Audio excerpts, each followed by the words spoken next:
Hello everybody, I'm Brainchild42 and this is my good friend Isaac. Oh, wrong hand. Yeah! Okay.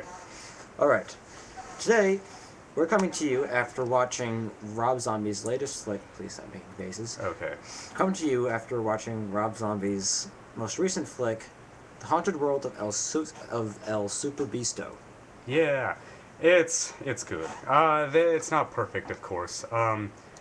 Every movie has its flaws, but this is sort of good considering, especially for Rob Zombie. Yeah, it is. I mean,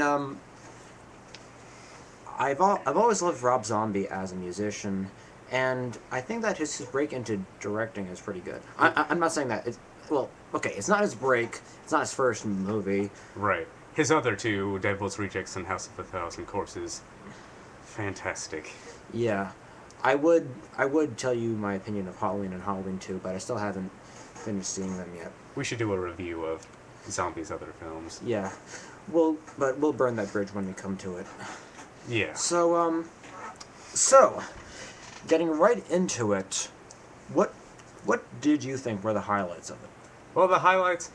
Well, I can't say this was consistent, but the humor was pretty good. Yeah, it's pretty, to say the least, it's pretty fucking hilarious. Yeah, just like some memorable scenes, like this sort of stream of consciousness,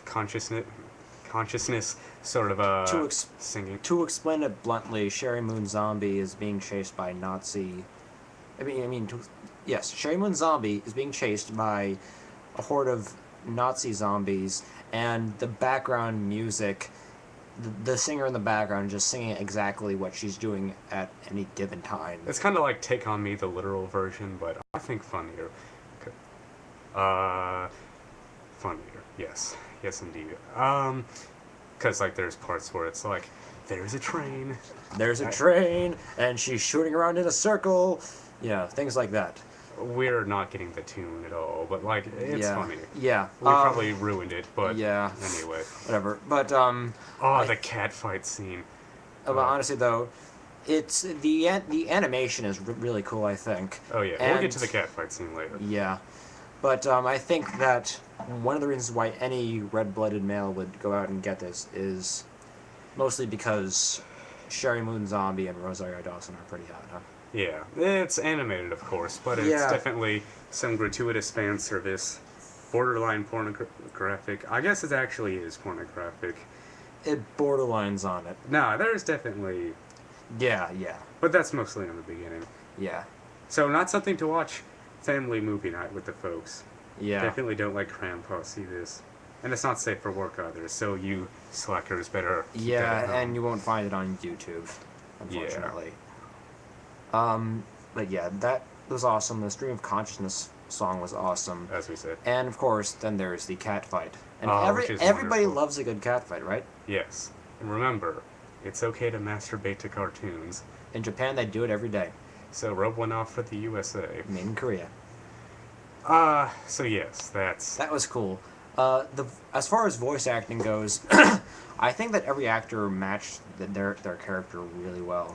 I mean, Sherry Moon Zombie, like her voice is sort of hilarious in my opinion. Yeah, she has a very whimsical voice. Yes. And why Rosario Dawson was speaking in Ebonics is beyond me. And Danny Trejo. Yeah, I love Danny Trejo's voice.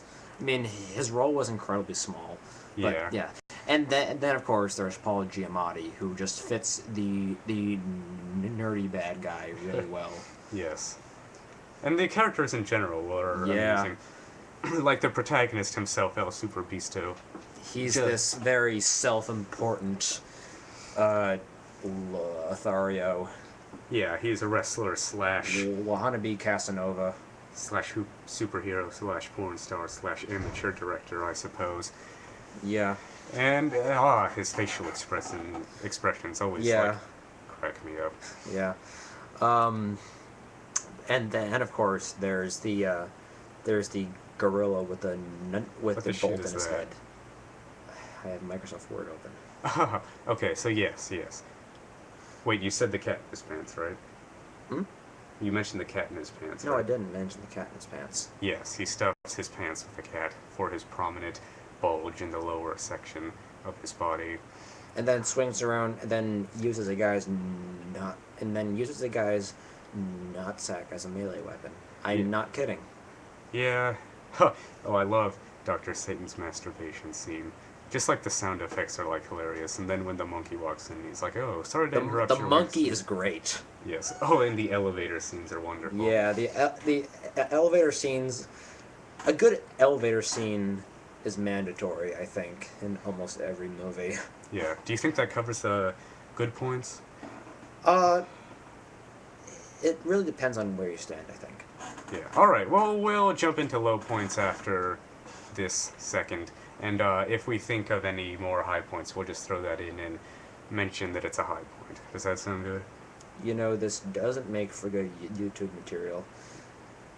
Oh, yeah. So let's just jump right into low points. All right. So the plot's kind of confusing. Yeah. Although, with all due respect, this movie is not supposed to be good with the plot. It's just it's one of those movies that's supposed to take you for a ride and not really focus on any kind of tangible plot. I suppose so. So if you're in a movie for the plot, this is definitely not the one. Yeah. But it definitely makes up for the lack of plot with just everything we mentioned before. Yeah, just utter hilariousness. Yes. Another low point is sort of the unlikable protagonist. Yeah, he's kind of a douchebag. Yeah, he is, to the extent where he's kind of like a Master Shakes from Aqua Teen Hunger Force, and he's so self-absorbed it's not even funny. You like his sister though. Yeah. But although I guess that being so unlikable kind of makes him funny. In a sense. Yeah. And some of the humor is just facepalm humor. Yeah, like sometimes, like it seems like sort of overdone, where like a character asks for their theme song to start playing. It's just it's sort of a little overdone. And you know, Rosario Dawson's inflatable boobs.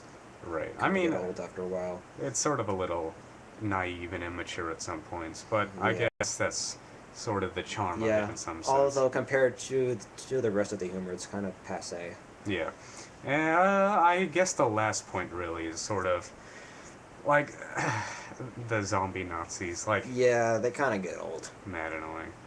Yeah, and it was funny when they still had Hitler's head in a pickle jar, but after that, it was just old.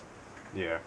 So that covers it for low points, basically. Yeah, so what do we think of Rob Zombie as a director? Well, as I've said, I love his other films, especially House of Cards. Yeah, and I really think that Rob Zombie has this style about him that, you know, he specializes in raunchiness. He specializes in just down, dirty, rawness, you know. And he sure likes showing off his wife's curvy bits.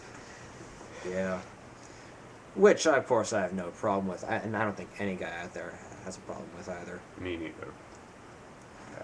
But yeah, I really have a lot of respect for Rob Zombie, both as an artist and as a director. Well, directing is a form of artistry, but I digress. I mean, artistry is a musical artistry. Anyway, speaking of Rob Zombie's other films, in El Superbeasto, some of them had cameos such as... many nods, many homages. Like Otis from Devil's Rejects, Captain Spaulding from House of a Thousand Corpses and Devil's Rejects. And then there's Michael Myers, who gets promptly run over by a car. Indeed. By El Superbeasto, no less. Also, references to Carrie and making blatantly obvious in